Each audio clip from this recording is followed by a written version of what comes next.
So today we're talking about why you would want to connect your outboard motor to your fish finder. There's a number of benefits to this, and the technology that's used to do that is called NMEA. One of the benefits of having your outboard motor connected to your fish finder through NMEA networking is you can display fuel flow. Fuel flow is an indication of how much fuel your outboard is using when you're going through the water. If you adjust trim and tilt optimally, you'll get more efficient fuel flow and you'll get better performance and you'll save money. One of the other benefits is you can have engine parameters displayed on your fish finder for which you may not necessarily have gauges in your boat. As an example, in our boat, I have oil pressure and engine temperature, which I don't have gauges for on my helm. NMEA networking allows you to monitor other things such as your battery voltages and state of charge, fuel level indications, and your fish finder will sometimes even calculate something called distance to empty, which is based on knowing your fuel tank capacity and how quickly you're going through fuel when you're running on plane, how long it'll be before you actually run out of fuel. NMEA networks can also interface your fish finder's GPS to some of your emergency equipment.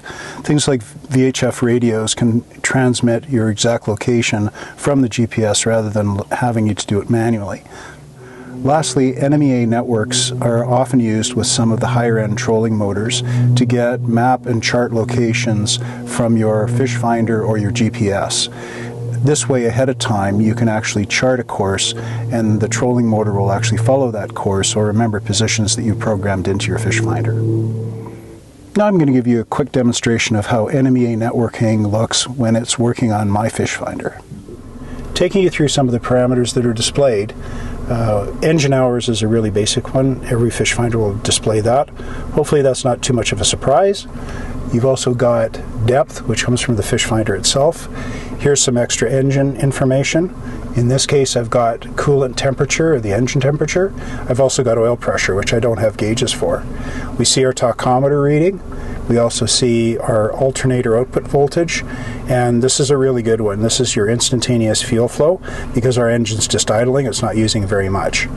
Total fuel is being monitored on my boat using a separate fuel monitoring NMEA device, but that's also able to calculate distance to empty. That's our basic lesson in connecting your outboard motor to your fish finder using NMEA networking.